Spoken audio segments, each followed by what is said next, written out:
बड़े भाई साहब हिंदी के प्रसिद्ध कहानीकार मुंशी प्रेमचंद की कहानी बड़े भाई साहब का अध्ययन आज हम लोग करेंगे। यहाँ हम लोग आज पढ़ने जा रहे हैं बड़े भाई साहब, जो कि मुंशी प्रेमचंद की कहानी है।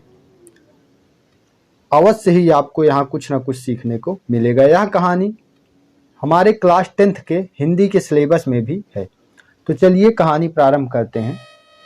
कहानी से प्रारंभ करने से पहले थोड़ी सी इसकी भूमिका देख लेते हैं कि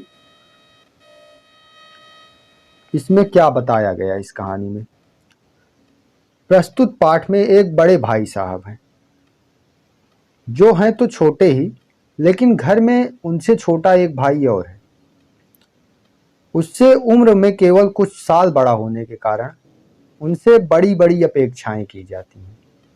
बड़ा होने के नाते वह खुद भी यही चाहते हैं और कोशिश करते हैं कि वह जो कुछ भी करे वह छोटे भाई के लिए एक मिसाल का काम करे।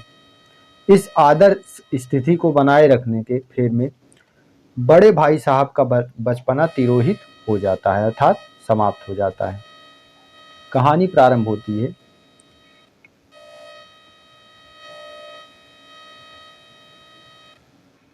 कहानी यहाँ पे छोटे भाई के माध्यम से कही जाएगी। मेरे भाई साहब मुझसे 5 साल बड़े, लेकिन केवल 3 दर्जे आगे। उन्होंने भी उसी उम्र में पढ़ना शुरू किया था जब मैंने शुरू किया,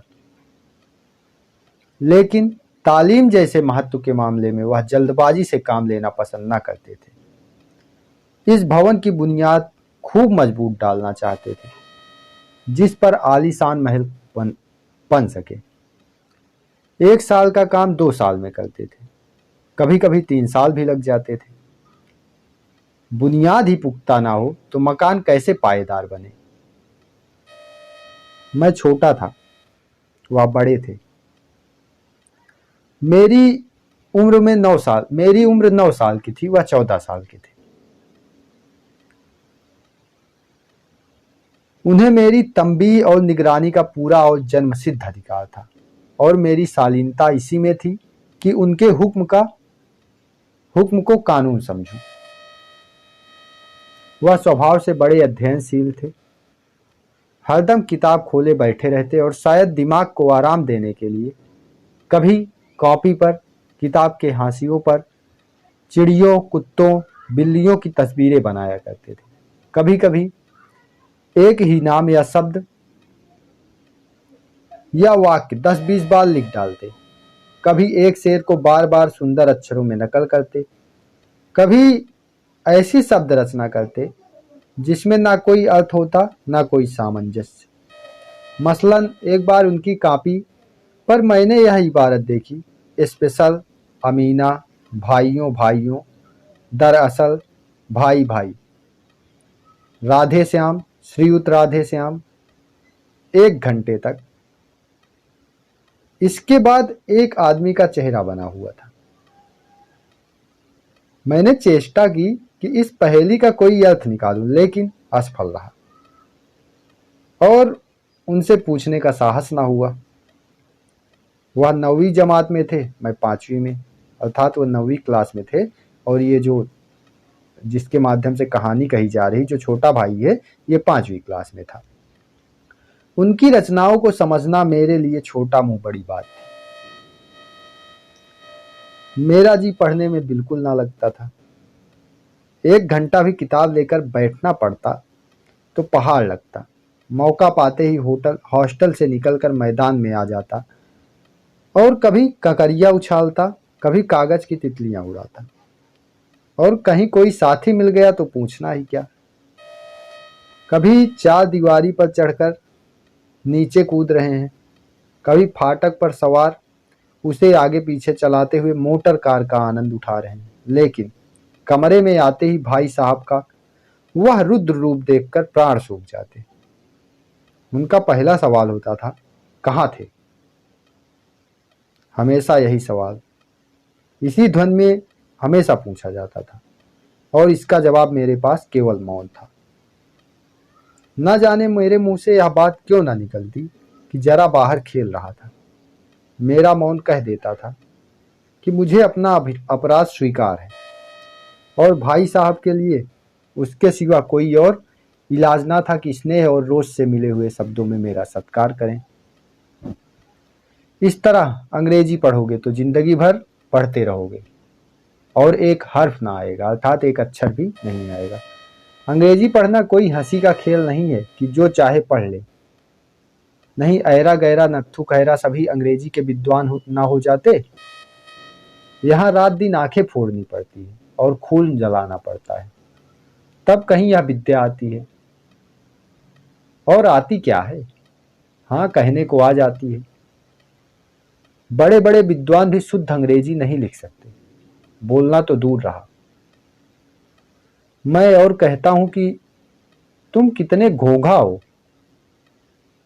कि मुझे देखकर भी सबक नहीं लेते। मैं कितनी मेहनत करता हूं, यह तुम अपनी आंखों से देखते हो। अगर नहीं देखते तो यह तुम्हारी आंखों का कसूर है, तुम्हारी बुद्धि का कसूर है। इतने मेले तमाशे होते हैं, मुझे तुमने कभी देखने जाते देखा है? रोज ही क्रिकेट और हॉकी मैच होते हैं, मैं पास नहीं भटकता, हमेशा पढ़ता रहता हूँ। उस पर भी एक एक दर्जे में 2-2, 3-3 साल पढ़ा रहता हूँ। फिर भी तुम कैसे आशा करते हो तुम यूं खेल कूद में वक्त गंवाकर पास हो जाओगे? मुझे तो 2 ही 3 साल लगते हैं, तुम उम्र भर इसी दर्जे में सड़ते रहोगे। अगर तुम्हें इस तरह उम्र गंवानी है तो बेहतर है घर चले जाओ और मजे से गुल्ली डंडा खेलो। दादा की गाढ़ी कमाई के रुपए क्यों बर्बाद करते हो? मैं यह लताड़ सुनकर आंसू बहाने लगता। जवाब ही क्या था, अपराध तो मैंने किया था, लताड़ कौन सा है। भाई साहब उपदेश की कला में निपुण थे। ऐसी ऐसी लगती बातें कहते, ऐसे ऐसे सुक्ति बाढ़ चलाते कि मेरे जिगर के टुकड़े टुकड़े हो जाते और हिम्मत टूट जाती। इस तरह जान तोड़कर मेहनत करने की शक्ति मैं अपने में ना पाता था और उस निराशा में जरा देर के लिए मैं सोचने लगता क्यों ना घर चला जाऊं। जो काम मेरे बूते के बाहर है उसमें हाथ डालकर क्यों अपनी जिंदगी खराब करूं। मुझे अपना मूर्ख रहना मंजूर था, लेकिन उतनी मेहनत से मुझे तो चक्कर आ जाता था। लेकिन घंटे 2 घंटे के बाद निराशा के बादल फट जाते और मैं इरादा करता कि आगे से खूब जी लगाकर पढ़ूंगा। चटपट एक टाइम टेबल बना डालता, अभी आजकल के बच्चों की तरह जैसे आप लोग करते हैं वैसे ही चटपट एक टाइम टेबल बना डालता, बिना पहले से नक्शा बनाए कोई स्कीम तैयार किए काम कैसे शुरू करूं। टाइम टेबल में खेल कूद की मत बिल्कुल उड़ जाती। प्रातःकाल 6 बजे उठना, मुंह धोकर नाश्ता कर पढ़ने बैठ जाना, 6 से 8 तक अंग्रेजी, 8 से 9 तक हिसाब, 9 से 9:30 तक इतिहास, फिर भोजन और स्कूल। 3:30 बजे स्कूल से वापिस होकर आधा घंटा आराम, 4 से 5 तक भूगोल, 5 से 6 तक ग्रामर, आधा घंटा हॉस्टल के सामने ही टहलना, 6:30 से 7 तक अंग्रेजी कंपोजिशन, फिर भोजन करके 8 से 9 तक अनुवाद, 9 से 10 तक हिंदी, 10 से 11 तक विविध विषय, फिर विश्राम। मगर टाइम टेबल बना लेना एक बात है, उस पर अमल करना दूसरी बात। पहले ही दिन उसकी अवहेलना शुरू हो जाती। मैदान की वह सुखद हरियाली, हवा के हल्के हल्के झोंके, फुटबॉल की वह उछल कूद, कबड्डी के वह दांव घात, वॉलीबॉल की वह तेजी और फुर्ती मुझे अज्ञात और अनिवार्य रूप से खींच ले जाती और वहां जाते ही मैं सब कुछ भूल जाता। वह जानलेवा टाइम टेबल, वह आंख फोड़ पुस्तकें किसी की याद न रहती और भाई साहब को नसीहत और फजीहत का अवसर मिल जाता। मैं उनके साये से भागता, उनकी आंखों से दूर रहने की चेष्टा करता, कमरे में इस तरह दबे पाँव आता कि उन्हें खबर ना हो। उनकी नजर मेरी ओर उठी और मेरे प्राण निकले। हमेशा सिर पर एक नंगी तलवार सी लटकती मालूम होती। फिर भी जैसे मौत और विपत्ति के बीच भी आदमी मोह और माया के बंधन में जकड़ा रहता है। मैं फटकार की घुड़कियां खाकर फिर खेलकूद का तिरस्कार न कर पा सकता था। सालाना इम्तिहान हुआ, भाई साहब फेल हो गए, मैं पास हो गया और दर्जे में प्रथम आया। मेरे और उनके बीच में केवल 2 साल का अंतर रह गया। जी में आया भाई साहब को आड़े हाथों लूं। आपकी वह घोर तपस्या कहाँ गई? मुझे देखिए, मजे से खेलता भी रहा और दर्जे में अव्वल भी हूं। लेकिन वह इतने दुखी और उदास थे कि मुझे उनसे दिली हमदर्दी हुई और उनके घाव पर नमक छिड़कने का विचार ही लज्जास्पद जान पड़ा। हाँ, अब मुझे अपने ऊपर कुछ अभिमान हुआ और आत्मसम्मान भी बढ़ा। भाई साहब का वह रौब मुझ पर ना रहा। आज़ादी से खेल कूद में शरीक होने लगा। दिल मजबूत रहता। अगर उन्होंने मेरी फजीहत की तो साफ कह दूंगा, आपने अपना खून जलाकर कौन सा तीर मार लिया। मैं तो खेलते कूदते दर्जे में अव्वल आ गया। जबान से यह हेकड़ी जताने का साहस न होने पर भी मेरे रंग ढंग से साफ जाहिर होता था कि भाई साहब का वह आतंक मुझ पर नहीं था। भाई साहब ने इसे भांप लिया। उनकी सहज बुद्धि बड़ी तीव्र थी और एक दिन जब मैं भोर का सारा समय गुल्ली डंडे की भेंट करके ठीक भोजन के समय लौटा तो भाई साहब ने मानो तलवार खींच ली और मुझ पर टूट पड़े। देखता हूँ इस साल पास हो गए हो और दर्जे में अव्वल आ गए तो तुम्हें दिमाग हो गया है। मगर भाईजान, घमंड तो बड़े बड़े का नहीं रहा, तुम्हारी क्या हस्ती है। इतिहास में रावण का हाल तो पढ़ा ही होगा। उसके चरित्र से तुमने कौन सा उपदेश लिया या यूं ही पढ़ गए। महज इम्तिहान पास कर लेना कोई चीज नहीं, असल चीज है बुद्धि का विकास। जो कुछ पढ़ो उसका अभिप्राय समझो। रावण भूमंडल का स्वामी था। ऐसे राजाओं को चक्रवर्ती कहते हैं। आजकल अंग्रेजों के राज्य का विस्तार बहुत बढ़ा हुआ है, पर इन्हें चक्रवर्ती नहीं कह सकते। संसार में अनेक राष्ट्र अंग्रेजों का आधिपत्य स्वीकार नहीं करते, बिल्कुल स्वाधीन है। रावण चक्रवर्ती राजा था। संसार के सभी महीप उसे कर देते थे। बड़े बड़े देवता उसकी गुलामी करते थे। आग और पानी के देवता भी उसके दास थे। मगर उसका अंत क्या हुआ। घमंड ने उसका नाम निशान तक मिटा दिया। कोई उसे एक चुल्लू पानी देने वाला भी ना बचा। आदमी और जो कुकर्म चाहे करे पर अभिमान ना करे, इतराए नहीं।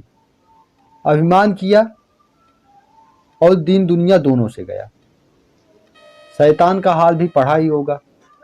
उसे यह अभिमान हुआ था कि ईश्वर का उससे बढ़कर सच्चा भक्त कोई है ही नहीं। अंत में यह हुआ कि स्वर्ग से नरक में ढकेल दिया गया। शाहे रूम ने भी एक बार अहंकार किया था, भीख मांग मांग कर मर गया। तुमने तो अभी केवल एक दर्जा पास किया है और अभी से तुम्हारा सिर फिर गया। तब तो तुम आगे पढ़ चुके। यह समझ लो कि तुम अपनी मेहनत से नहीं पास हुए, अंधे के हाथ बटेर लग गई। मगर बटेर केवल एक बार हाथ लग सकती है, बार बार नहीं लग सकती। कभी कभी गुल्ली डंडे में भी अंधा चोट निशाना पड़ जाता है। इससे कोई सफल खिलाड़ी नहीं हो जाता। सफल खिलाड़ी वह है जिसका कोई निशाना खाली न जाए।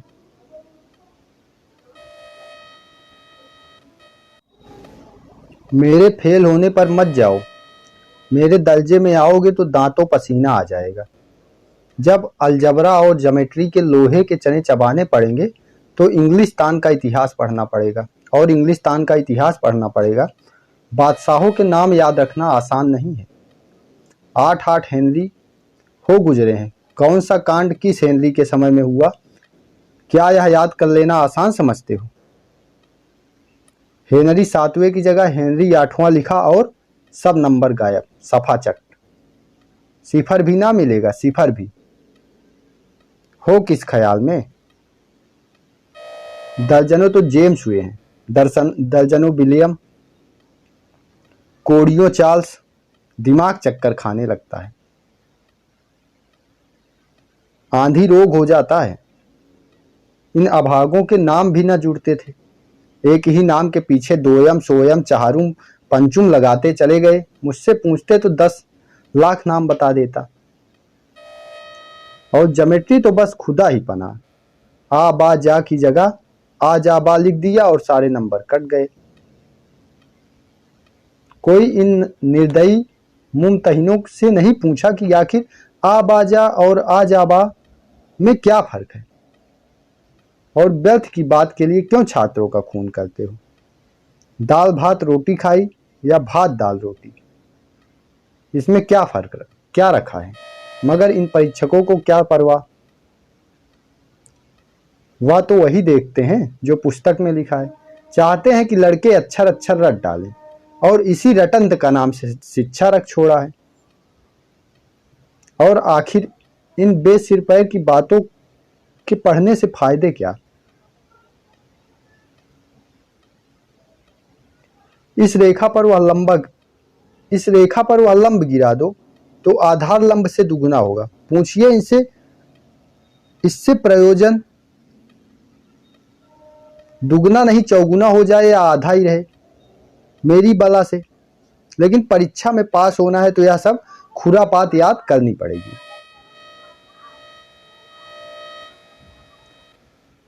कह दिया समय की पाबंदी पर एक निबंध लिखो जो 4-5 पन्ने से कम ना हो। अब आप कापी सामने खोलें, कलम हाथ में लिए उसके नाम को रोइए। कौन नहीं जानता कि समय की पाबंदी बहुत अच्छी बात है। इससे आदमी के जीवन में संयम आ जाता है, दूसरों का उस पर स्नेह होने लगता है और उसके कारोबार में उन्नति होती है। लेकिन इस जरा सी बात पर 4 पन्ने कैसे लिखें? जो बात एक वाक्य में कही जा सके उसे 4 पन्नों में लिखने की जरूरत, मैं तो इससे हिमाकत कहता हूं। यह तो समय की किफायत नहीं बल्कि उसका दुरुपयोग है कि व्यर्थ में किसी बात को ठूंस दिया जाए। हम चाहते हैं आदमी को कुछ कहना हो चटपट कह दे और अपनी राह ले, मगर नहीं, आपको 4 पन्ने रंगने पड़ेंगे, चाहे जैसे लिखिए, और पन्ने भी पूरे फुल स्केप आकार के। यह छात्रों पर अत्याचार नहीं तो और क्या है। अनर्थ तो यह है कि कहा जाता है संक्षेप में लिखो। समय की पाबंदी पर संक्षेप में एक निबंध लिखो जो 4 पन्नों से कम ना हो। ठीक, संक्षेप में तो 4 पन्ने हुए, नहीं शायद 100-200 पन्ने लिखवाते। तेज भी दौड़िए और धीरे धीरे भी। है उल्टी बात है या नहीं? बालक भी इतनी सी बात समझ सकता है, लेकिन इन अध्यापकों को इतनी तमीज भी नहीं। उस पर दावा है कि हम अध्यापक हैं। मेरे दर्जे में आओगे लाला तो ये सारे पापड़ बेलने पड़ेंगे और तब आटे दाल का भाव मालूम होगा। इस दर्जे में अव्वल आ गए हो तो जमीन पर पांव नहीं रखते, इसलिए मेरा कहना मानिए। लाख फेल हो गया हूं लेकिन तुमसे बड़ा हूं। संसार का मुझे तुमसे कहीं ज्यादा अनुभव है। जो कुछ कहता हूं उसे गिरह बांधिए, नहीं पछताइएगा। स्कूल का समय निकट था, नहीं ईश्वर जाने यह उपदेश माला कब समाप्त होती। भोजन आज मुझे निस्वाद लग रहा था। जब पास होने पर यह तिरस्कार हो रहा है तो फेल होने पर तो शायद प्राण ही ले लिए जाएं। भाई साहब ने अपने दर्जे की पढ़ाई का तो भयंकर चित्र खींचा था। उसने मुझे भयभीत कर दिया। स्कूल छोड़कर घर नहीं भागा, यही ताज्जुब है। लेकिन इतने तिरस्कार पर भी मुझको पुस्तकों में मेरी अरुचि ज्यों की त्यों बनी रही।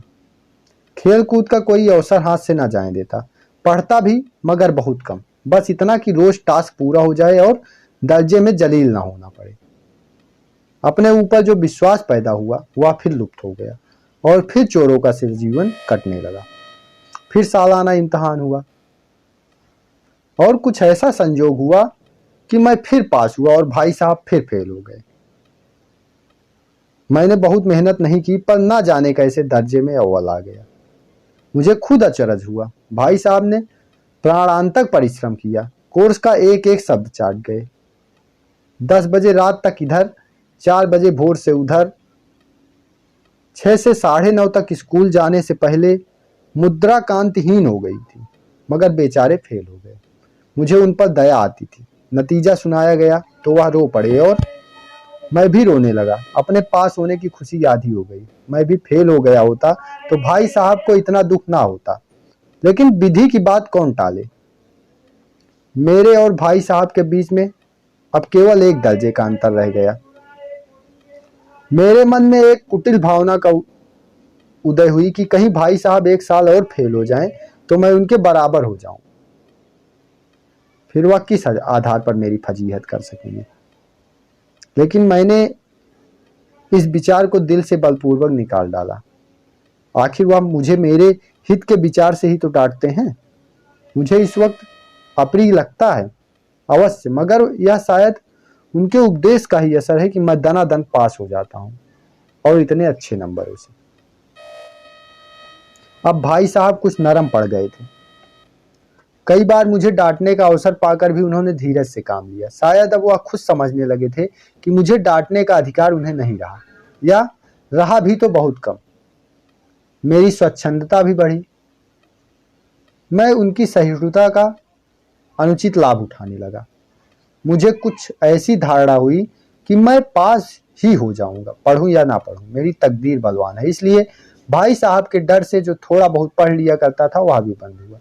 मुझे कनकौवे उड़ाने का नया शौक पैदा हो गया। कनकौवे मतलब पतंग, और अब सारा समय पतंगबाजी की ही भेंट होता था। फिर भी मैं भाई साहब का अदब करता था और उनकी नज़र बचाकर कनकौवे उड़ाता था। मांझा देना, कन्ने बांधना, पतंग टूर्नामेंट की तैयारियां आदि समस्याएं सब गुप्त रूप से हल की जाती थी। मैं भाई साहब को यह संदेह न करने देना चाहता था कि उनका सम्मान और लिहाज मेरी नज़रों में कम हो गया है। एक दिन संध्या समय हॉस्टल से दूर मैं एक कनकौवा लूटने बेतहाशा दौड़ा जा रहा था। आंखें आसमान की ओर थी और मन उस आकाशगामी पथिक की ओर, जो मंद गति से झूमता पतन की ओर चला आ रहा था। मानो कोई आत्मा स्वर्ग से निकलकर विरक्त मन से नए संसार ग्रहण करने जा रही हो। बालकों की पूरी सेना लग्गे और झाड़दार बांस लिए इनका स्वागत करने को दौड़ी आ रही थी। अब देखिए पतंग के गिरने का चित्रण किस प्रकार लेखक ने किया है। किसी को अपने आगे पीछे की खबर न थी। सभी मानो उस पतंग के साथ ही आकाश में उड़ रहे थे, जहां सब कुछ समतल है। न मोटर कारें हैं, न ट्राम, न गाड़ियां। सहसा भाई साहब से मेरी मुठभेड़ हो गई, जो शायद बाजार से लौट रहे थे। उन्होंने वही हाथ पकड़ लिया और उग्र भाव से बोले, इन बाजारी लौंडों के साथ धेले के कनकौवे के लिए दौड़ते तुम्हें शर्म नहीं आती? तुम्हें इसका भी कुछ लिहाज नहीं है?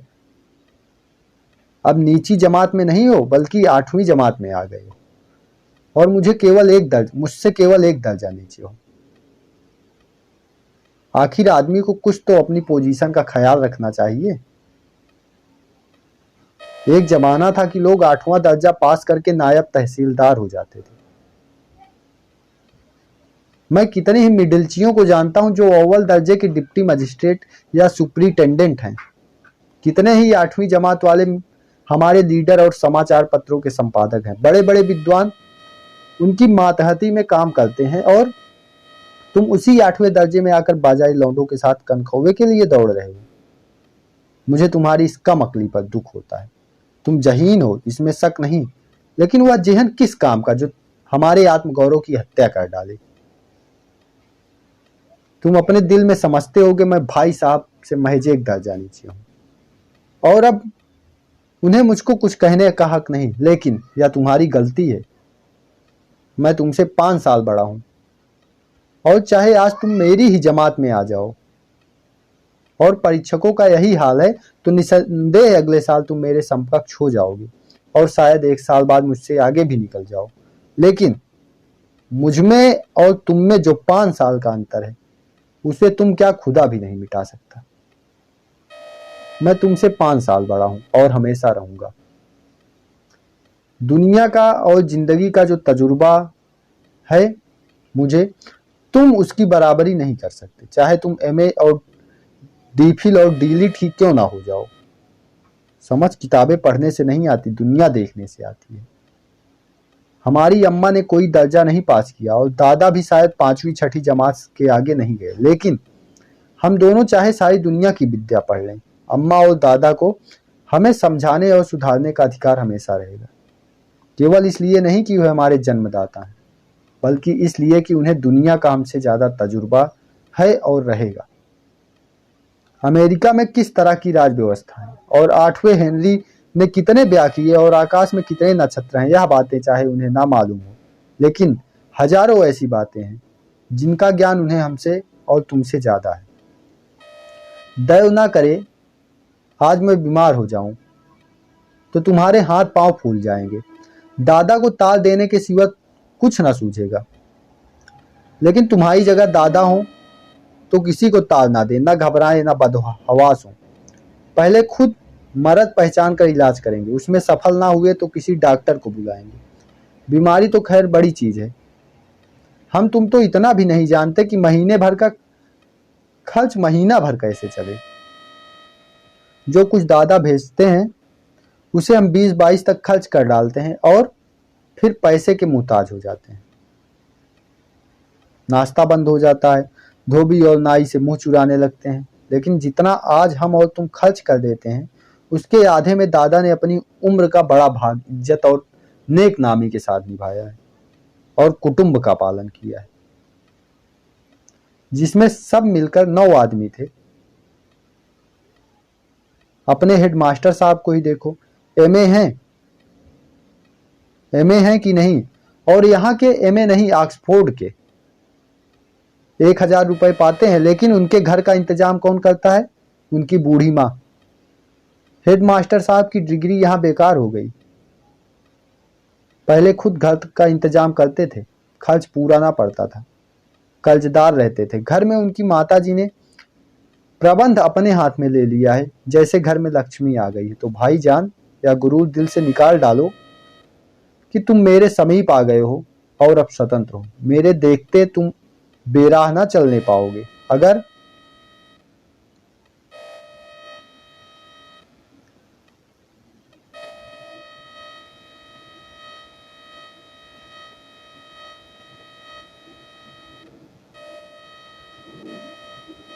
मेरे देखते तुम बेराह ना चलने पाओगे। अगर तुम यूं ना मानोगे तो मैं थप्पड़ दिखाकर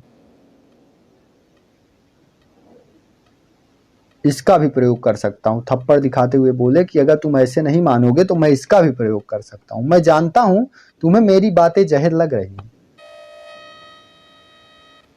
मैं उनकी इस नई युक्ति से नतमस्तक हो गया। मुझे आज सचमुच अपनी लघुता का अनुभव हुआ और भाई साहब के प्रति मेरे मन में श्रद्धा उत्पन्न हुई। मैंने सजल आंखों से कहा, हरगिज नहीं। आप जो कुछ फरमा रहे हैं वह बिल्कुल सच है और आपको उसके कहने का अधिकार है। भाई साहब ने मुझे गले लगा लिया और बोले, मैं कनकौवे उड़ाने से मना नहीं करता, मेरा भी जी ललचाता है, लेकिन करूं क्या? खुद बेराह चलूं तो तुम्हारी रक्षा कैसे करूं? यह कर्तव्य भी तो मेरे सिर है। संयोग से उसी वक्त एक कटा हुआ कनकौवा हमारे ऊपर से गुजरा। उसकी डोर लटक रही थी। लड़कों का एक कोल पीछे पीछे दौड़ा चला आता था। भाई साहब लंबे हैं ही, उछलकर उसकी डोर पकड़ ली और बेतहाशा हॉस्टल की तरफ हम दौड़े। मैं पीछे पीछे दौड़ा, पकड़ ली और हॉस्टल की तरफ दौड़े। मैं पीछे पीछे दौड़ रहा था और कहानी यहाँ पे ख़त्म हुई। आई होप आपको कहानी समझ आई होगी। मिलते हैं फिर किसी और वीडियो में। बने रहिए हमारे साथ। धन्यवाद।